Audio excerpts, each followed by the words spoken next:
I've seen things you people wouldn't believe.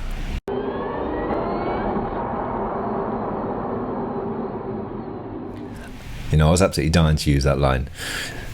So I'm feeling a bit rough at the moment, as you can probably tell from my voice. And last night my wife kicked me out of the room because I was having strong hallucinations and murmuring in my sleep, and she wasn't able to sleep. So I was kicked out of the room and told to bugger off and get my sorry ass into the spare room. And at that point I couldn't get back to sleep, so I did what anyone would do. I went on Twitter and answered a few political trolls on Facebook. But the big thing, of course, is that I did know that yesterday was the Tesla event, so maybe subconsciously I didn't actually want to sleep, and maybe that was the reason. So I stayed up until 4 a.m. UK time and watched the Tesla truck event, and I would say it didn't disappoint. In some respects it didn't disappoint, in others it did. But so let's just go through what happened then. So Elon has been hyping a truck for ages, many years. The most recent one was a sort of a rendering that they showed kind of very quickly of some part of the truck, but they didn't actually say what it was. Now, a lot of very dedicated Tesla fans have been making renderings about what they believe the truck will look like, and I don't think any of them came close to what it actually is, because it is pretty out there, really. So we should have been prepared for something quite radical, because he had said Blade Runner-esque. So he said, well, I can't talk about the details, but it's going to be like a really futuristic, like cyberpunk Blade Runner pickup truck. It's going to be awesome. It's going to be amazing. This will be heart-stopping. It stops my heart. It's like, oh, it's great. I should have done that in the Elon Musk accent and delivery, but I'm not going to attempt that. So as you'll see from the poster behind me, I'm a big Blade Runner fan, so I was already pretty excited about this. I've been dribbling with excitement, despite not actually needing a truck. So if you haven't seen the event, well, it started with a funky laser show, something that Pink Floyd would have been quite pleased about had they done it. Some Blade Runner inspired music, and then we had a sort of a hologram kind of girl appear or something, and said that we need to buy more electric trucks and the world's falling apart or something like that. I can't remember now. And then she handed over to her creator, Elon Musk, which made me think of the film Ex Machina. I'm not sure Elon Musk wants to be the creator of some kind of crazy robot girl, but anyway. So Elon Musk comes on, as always, with rapturous applause and people shouting, "You're the best, Elon!" And he told us, well, I don't know, he did his usual thing. I mean, we've been spoiled by Steve Jobs a little bit, I think, because poor Elon is not a great presenter. So he came on and he said the top 3 selling vehicles in America are trucks, and it's imperative we get them onto electricity and not burning fossil fuel. So, and damn right. So the Cybertruck came out, and it's a big, scary looking, angular piece of metal with wheels.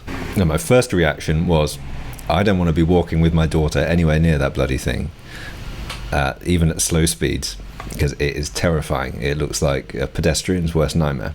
I also wouldn't want to crash into it particularly, because I think the truck's crumple zone is probably your car.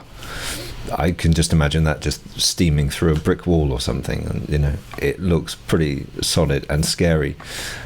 So great if you're inside it, but probably not if you're anywhere around it.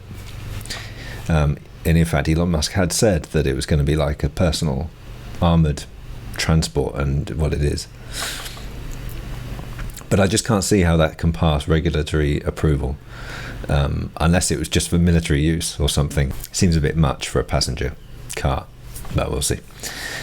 But anyway, putting that aside, I love the look of it.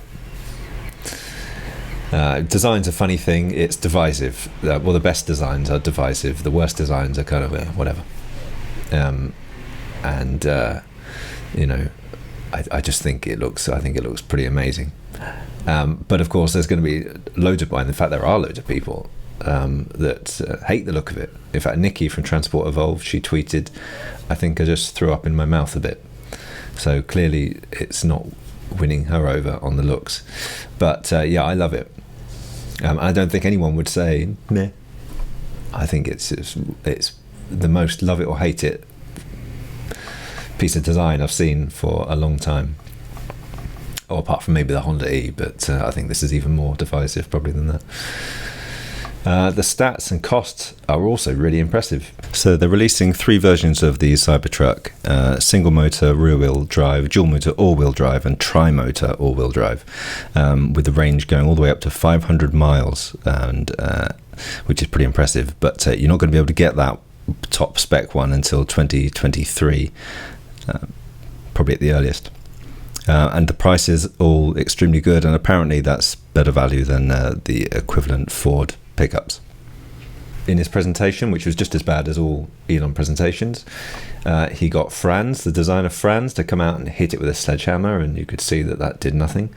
And it was a pretty embarrassing moment, then to prove the bulletproof glass worked, they threw glass balls at it and it shattered each time. So for the remainder of the presentation, there's Elon there mumbling in front of this truck that's got these what looks like bullet holes in the glass. So embarrassing. What I would say is that it's probably the only vehicle I've ever seen that actually looks even cooler with bullet holes in the glass. It really suits the sort of sci-fi dystopian aesthetic. But that's the thing. So it does look like a prop from a science fiction film. And it's even built like something that should exist in a dystopian science fiction film. I imagine going into the presentation, Rivian were probably a bit nervous. And I think they must be breathing sighs of relief, because I think they're going to be fine. I can't imagine. Maybe they would. Maybe there's a few people that would have bought Rivians that will now buy the Cybertruck, but I think Rivian will. There's such a massive truck market in America, and we've got Rivian and we've got Ford and GM both coming up with trucks, electric trucks as well. All their trucks are going to be fossil killers. I don't know whether the Cybertruck is going to be a fossil killer, but probably a people killer, to be honest. Just when the presentation was fizzling out, Elon was just kind of mumbling. So someone drove in with a funky Cybertruck-looking ATV, and then drove it up into the truck, into the flatbed of the truck, and then as it was there, it was charging, which is extremely cool. They didn't give any information on that, unfortunately. I wonder whether they'll sell it as an optional extra or something.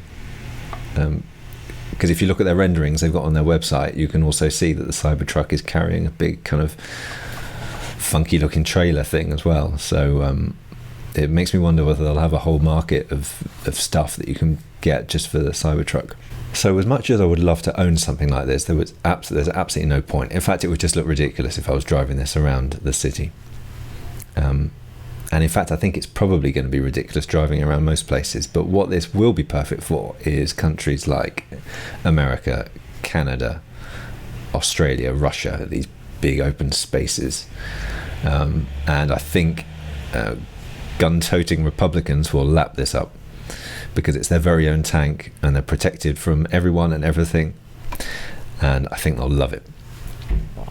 If the world does turn to crap, if sea levels do rise, we all run out of food and we all start turning on each other, I think this is probably the vehicle to have. But I think it's an amazing thing to produce. I mean, it's practically a concept car, except they're actually going to make it. Not often a car manufacturer does that. But then Tesla aren't your usual car manufacturer. So I don't think the sales are going to be massive. I think Rivian will probably get more of the market, the truck market, because it is such a crazy design. And I think people will... there's a lot of people that already don't want to get an electric car that looks like an electric car. They want something to look kind of normal. So those kinds of people are not going to buy this, are they? The Rivian is... it's still pretty out there actually, with the lights at the front and everything, but it's at least fairly conventional, at least compared to this. Then again, everything is conventional when you compare it to this. So what I do like about this is that because it is practically a concept car that they're actually going to make, I think this will give, or I hope it will give, other manufacturers a boot up the arse to actually produce their produce their concepts and go into production with them. Hopefully it'll show that we have an appetite for interesting looking cars. So that's my hope. But overall, I get a feeling this is probably a bit of a vanity project for Elon. And I was reminded of the G4 Power Mac Cube, or the Power Mac G4 Cube. And that was a computer that Apple created. It was absolutely stunning, but the public didn't go for it, primarily because it was too expensive and the specs were not that great. The difference with this truck, of course, is that, well, the specs are amazing and the price is pretty amazing as well. I'm still reminded of the Cube because it was such a flight of fancy for Steve Jobs, and I get the feeling this might be the same for Musk. It goes against, I think, any kind of sensible idea of what the market will want, and it is just a kind of a bit of whimsy on their part. But that's no bad thing, because I think we should have more of that in the world, these crazy designs. And he's already said that, you know, if it doesn't resonate with the public, they'll just make a normal truck. So that's fine by me, and they'll probably end up doing that anyway. So overall, though, I think it's pretty amazing. And as I said in my roundup of EVs coming in 2020, 2021 is actually going to be even more exciting. And this starts production at the end of 2021. To be honest, it will slip, won't it? But it will be interesting to see whether they get it out then, or whether we have to wait even longer. But so far, I'm pretty excited by it. Okay, well, thank you very much for watching. I hope this has kind of been interesting. Obviously, watch the actual video of the announcement, and go to their website. If you want to pre-order it, you can. And do subscribe and press the bell icon to be notified of my next video. And as I keep promising, it's probably going to be about my Italian road trip, because yes, we did drive all the way to Italy and back, and no, I haven't done the bloody video yet, but I will. It's coming soon. All right, thanks a lot for watching, and I'm going to go to bed, I think. Bye for now.